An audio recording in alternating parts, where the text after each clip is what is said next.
It's Crime Time with Nathan and Nora, a podcast dedicated to captivating crime stories, from legendary heists to mysterious disappearances and infamous criminal masterminds. Prepare to explore the dark and compelling side of crime, because it's crime time.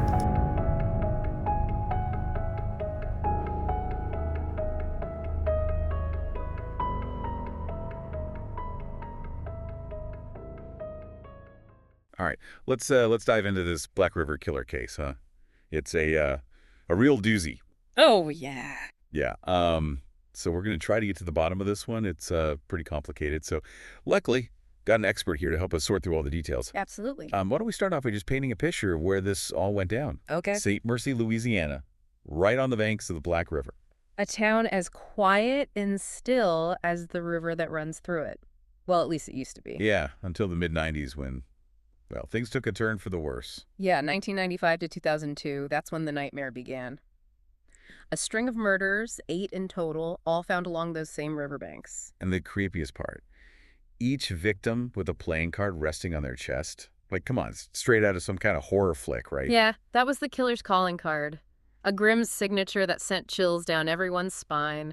It was a message, a way of toying with the town, with the police. So, who were these victims? I mean, 8 people, that's a lot of lives lost. The first one, Maggie Thornton, just 24 years old, waitress, big dreams, wanted to get out of St. Mercy, found strangled on July 17, 1995, a Queen of Hearts on her chest, marking the killer's debut. Such a shame. So young, so much life ahead of her, just snuffed out. Yeah, and it didn't stop there.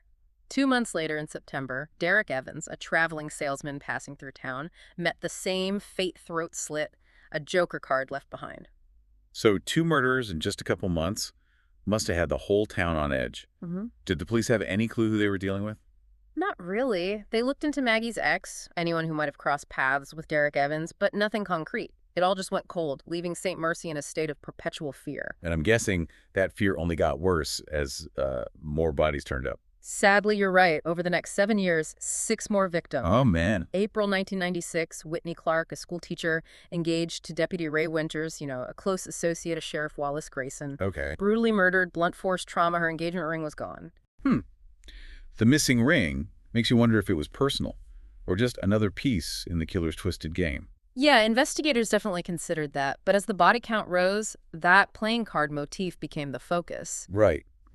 So who else ended up on the killer's list? August 1997, Daniel Whitaker, another school teacher, actually worked with Whitney Clark, found, strangled, a cigarette butt near the body. Something that seemed insignificant then, but would later become a crucial piece of evidence. Yeah, sometimes it's those little things that crack a case wide open, isn't it? Oh, absolutely. Forensic science is all about those connections, those seemingly insignificant details. So, was there like a pattern to the victims? Yeah. Anything connecting them besides the playing cards, I mean? That's the thing. There doesn't seem to be any rhyme or reason to it. 1998, Anthony Vickers, a small-time crook known for break-ins, found drowned in the river. Then, 1999, Lisa Harrington, local journalist, she was investigating corruption, got poisoned with some rare toxin. A journalist, huh? Investigating corruption. And then later the sheriff becomes a suspect.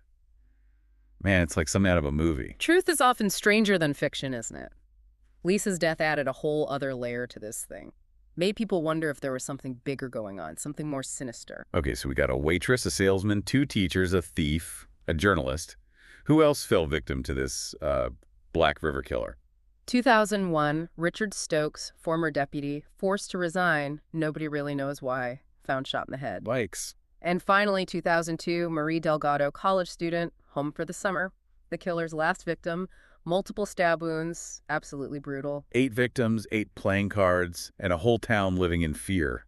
It must have felt like anyone could be next. It did. The town was paralyzed, businesses suffered, people moved away, especially families. Who'd want to raise kids in a place where such horrific things were happening? St. Mercy became a ghost town, haunted by the shadow of the Black River killer. So this killer, seemingly random victims, playing cards, terrorizes a town for 7 years. What happened next? Did the police ever get a break in the case? The killings just stopped in 2002. And for almost 2 decades, the case went cold. Rumors flew, theories were debated, but no real leads surfaced. It was like the killer just vanished into thin air. But I'm guessing the story doesn't end there. Something happened in 2021, right? Something that brought this whole case back to life. You got it. Forensics had come a long way, and they decided to re-examine the evidence and what they found. Well, it was a game-changer DNA on that cigarette butt from Daniel Whitaker's murder scene. It matched Sheriff Wallace Grayson, the man who led the original investigation. Hold up, you're saying the sheriff, the guy supposed to be protecting St. Mercy, he was the Black River killer all along. Now that's a twist. It was a revelation that sent shockwaves through the town, through the whole state, really. I bet. What was the reaction in St. Mercy? People must have been stunned. Divided, you could say. Some folks flat out refused to believe it. The sheriff they knew, the guy who was supposed to keep him safe, a killer. Impossible.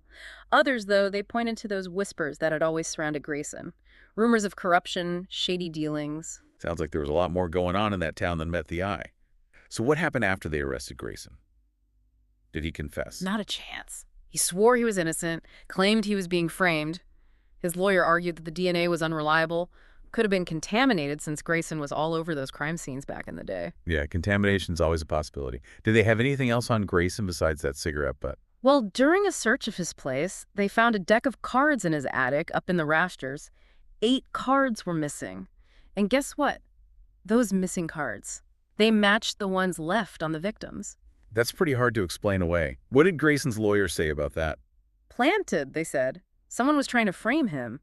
But yeah, between those missing cards and the DNA, it wasn't looking good for the former sheriff. So it all came down to the trial, huh? St. Mercy versus its former sheriff. Must have been one hell of a showdown. It was. The whole country was watching, waiting to see if justice would be served. Before we get into that trial, though, maybe we should back up a bit. Learn a little more about Sheriff Grayson himself. Get a sense of the man behind the badge. What can you tell us about him? Wallace Grayson was a complicated man, that's for sure. Adored by some, feared by others. He was a hard-nosed lawman, ran a tight ship.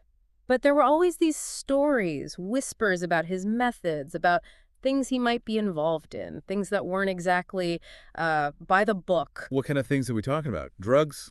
Something else? Smuggling, protection rackets, even ties to organized crime. Some folks believed Grayson was using his badge to get rich, to silence anyone who threatened his power. More like a mob boss than a sheriff, huh?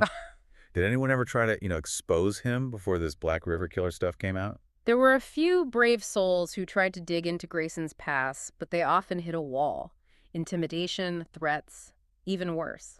Lisa Harrington, the journalist who was poisoned, she was one of them. She got too close, and well, we know what happened to her. Yeah, it sounds like Grayson wasn't someone you wanted to cross. And it seems the Black River, it became a dumping ground for his secrets. A place to bury the darkness. At least for a while. But secrets have a way of coming back to haunt you, don't they? And the truth, like that river, it always finds a way to flow. Indeed it does. Well, we'll be back in a bit to dig deeper into Grayson's trial, the shocking revelations that came out, and the one person who refused to let this case fade away. Elena Delgado, sister of Marie, the last victim of the Black River killer. Stick with us. The trial, oh man, that was something else. Entire nation glued to their screens, everyone waiting to see if justice would prevail. Yeah, I can't even imagine what the mood in that courtroom was like. Electric, I bet. Tense, definitely emotional, absolutely. Everyone on edge, Prosecution on one side, determined to prove Grayson was this cold-blooded killer hiding behind his badge. Right. Then Grayson's lawyers, they were adamant, said he was framed, a scapegoat for a town desperate for answers. Yeah, it makes sense. I mean, after all those years with no leads, they needed to pin it on someone. So what was the prosecution's main play? We know about the DNA and the playing cards. Anything else they threw at Grayson? They brought in a parade of witnesses, people who knew Grayson, painted him as this corrupt, ruthless guy, someone who wouldn't hesitate to eliminate anyone who got in his way. So they were trying to establish a motive, show that Grayson had a reason to silence these victims? Exactly. Their argument was that the murders, it was all about power. For Grayson, it was a way to get rid of his enemies, anyone who threatened his control over St. Mercy. They presented evidence, financial stuff, witness tampering, even threats against anyone who questioned Grayson's authority. Yeah, sounds like you were building a pretty solid case. What about Grayson's side? How did his lawyers fight back? They went after the witnesses, discredited him, said they had grudges against Grayson, wanted to see him go down. They argued the DNA evidence was weak, the playing cards could have been planted by anyone. Classic he said, she said situation. Both sides with their own story, their own interpretation of the evidence. Anything happened during the trial that could have tipped the scales one way or another? Oh, there was this one moment, I'll never forget it. Ray Winters, Grayson's right-hand man, the deputy, remember? He took the stand and dropped a bombshell, admitted to planting that cigarette butt. Whoa, hold on. Why would Winters do that? Frame his own friend, his boss. What was his explanation? Winters said Grayson was protecting someone else, someone with a lot of pull, someone involved in the murders. Said Grayson asked him to plant the evidence to keep this person's name out of the spotlight. So he was saying Grayson wasn't the killer, but he was part of the cover-up.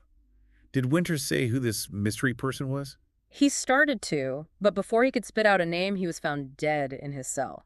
Ruled a suicide, but a lot of people believe he was silenced, taken out before he could blow the whole thing wide open. Damn, that's cold-blooded. It sounds like there were some serious forces at work in St. Mercy, people who do anything to keep their secrets safe. Winters' death, it turned the trial upside down. The prosecution's case, it was falling apart. The DNA evidence was tainted, the missing playing cards. Well, they couldn't tie him to Grayson anymore. So what happened? What was the verdict? Did the jury believe Grayson's story, or did they convict him anyway? After weeks of testimony back and forth, all the twists and turns, the jury came back with a not guilty verdict. Wallace Grayson walked free, but his reputation was shattered career in law enforcement. Over. Yeah, even if he was innocent, that kind of thing sticks with you, right? Meh. So, what about the town? Did Grayson's acquittal bring any closure, or did it just leave more questions unanswered? St. Mercy was still a town divided. Some folks, they felt justice was served. Grayson had been wrongly accused, put through hell for nothing. Others, they were sure he got away with murder, that he somehow gamed the system. So the mystery of the Black River Killer, it was still unsolved. Did the police reopen the case, or did they just, sweep it under the rug and move on? Officially, the case stayed open, but with Grayson cleared and no new leads, the investigation went nowhere. The shadow of the Black River Killer, it hung over St. Mercy. But life, well, it had to go on. But not everyone was ready to let go, were they? You mentioned Elena Delgado, Marie's sister. She wasn't about to forget, was she? Elena Delgado, she refused to let her sister become just another cold case file. She couldn't let it go, not while the person who took Marie from her was still out there, maybe living right there in St. Mercy. It must have been tough living in that town, knowing the killer might be walking free. Yeah. What did she do? Did she try to get the police to take another look at the case? Elena realized that she couldn't count on anyone else. She had to find the truth herself. So she started her own investigation. Went through the old case files, talked to witnesses, chased down every lead, no matter how small. Wow, she's like a detective herself, huh? Determined to get justice for her sister, to find out what really happened. Did she find anything the police missed? Elena's search for the truth, it took her down a dangerous road. One that revealed a whole mess of corruption, lies, stuff that went way beyond the sheriff's department. She started connecting the dots between the victims and some shady business deals in St. Mercy. Found out that a lot of the victims, including Lisa Harrington, the journalist, they were close to uncovering a big smuggling operation, drugs, money laundering, the whole 9 yards. So she stumbled onto a conspiracy, huh? Powerful people, dirty money, and murder to keep it all quiet.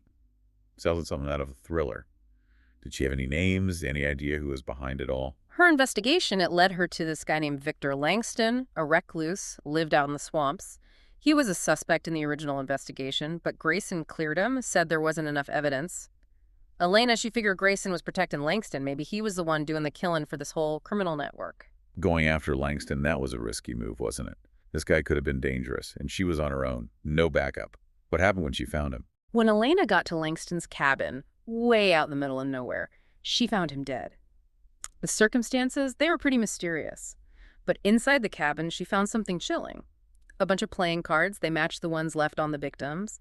And even more important, she found Langston's journal.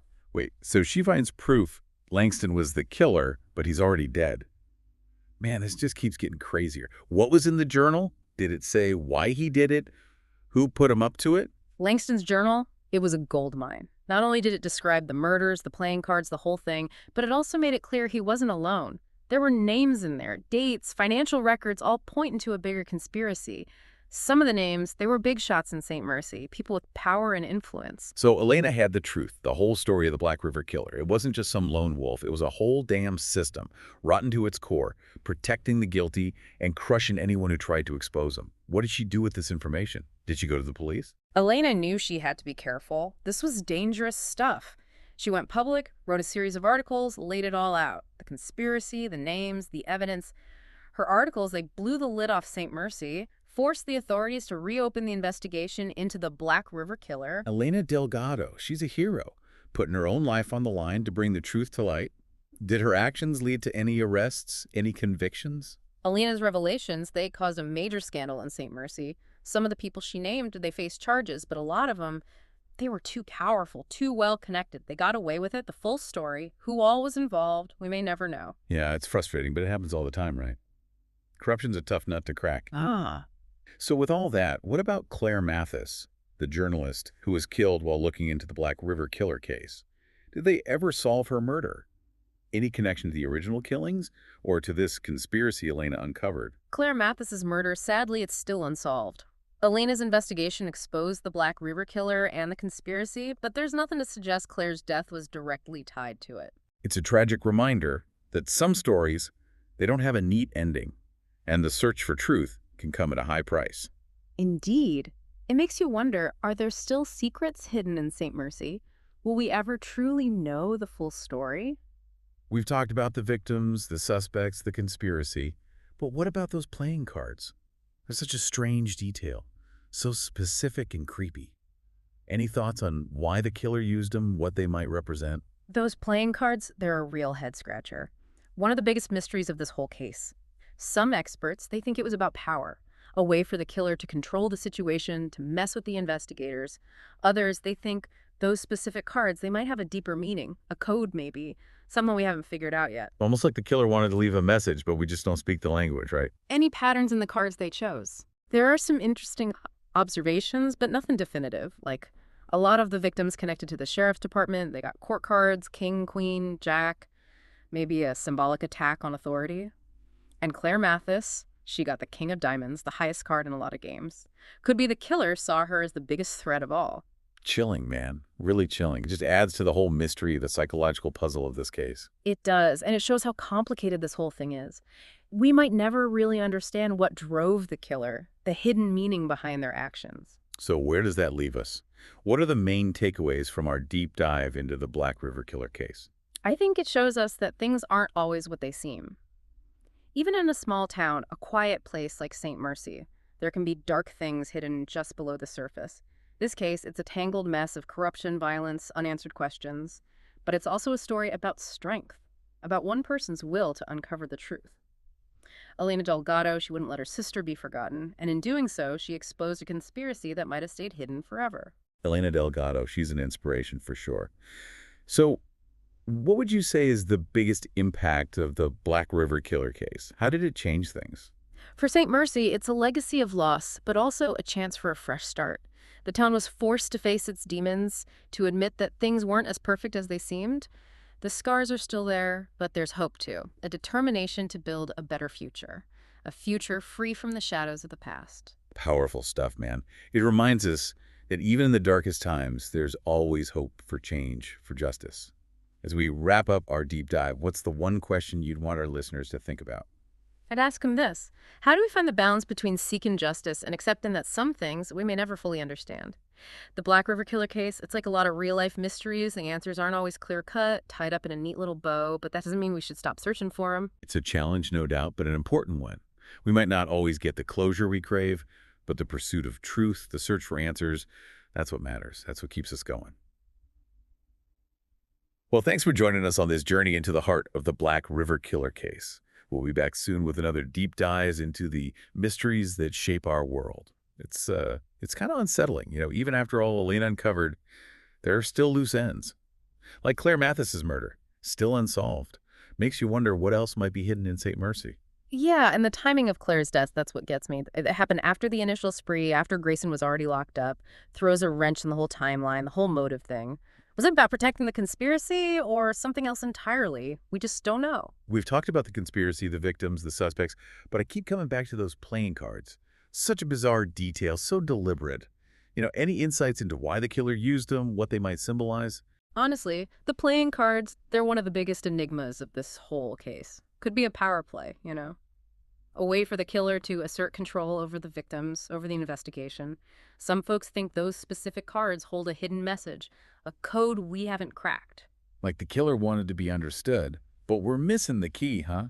Did any patterns emerge in the cards they chose? There are some interesting observations, but nothing concrete. Like, a lot of the victims tied to the sheriff's department, they got those court cards, king, queen, jack. Almost like a symbolic attack on authority.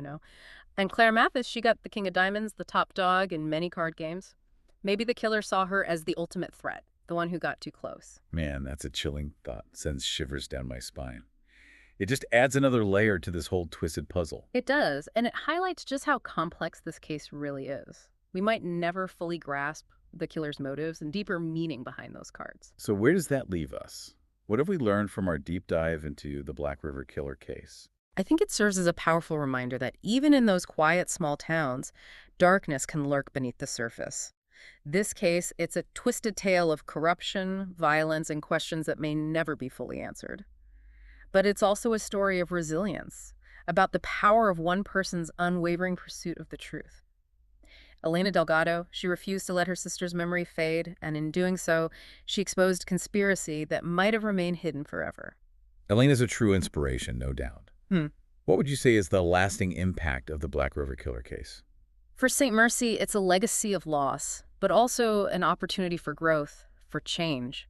The town had to face its demons, acknowledge the darkness that had taken root. While the scars of the past remain, there's a sense of hope, a commitment to creating a brighter future, a future free from the shadows that once haunted its streets. A testament to the human spirit, the ability to overcome even the darkest of times. As we wrap up this deep dive, what's the one question you'd leave our listeners with? Something to ponder, to wrestle with? I'd ask them to consider this. How do we reconcile the pursuit of justice with the reality that some truths may always elude us? The Black River Killer case, like many real-life mysteries, might never have all the answers neatly tied up in a bow. But that doesn't mean we should stop seeking them, stop questioning, stop searching for the truth. It's a tough question, but an important one, something we all grapple with at some point, I think. The need for closure, for answers, it's human nature. But sometimes the journey itself, the pursuit of truth, that's where the real meaning lies. Well, folks, that's our deep dive into the Black River Killer case, a story that reminds us that even in the darkest corners, there's always hope, always the possibility for change, for growth, for justice. Until next time, keep exploring, keep questioning, and keep seeking the truth wherever it may lead.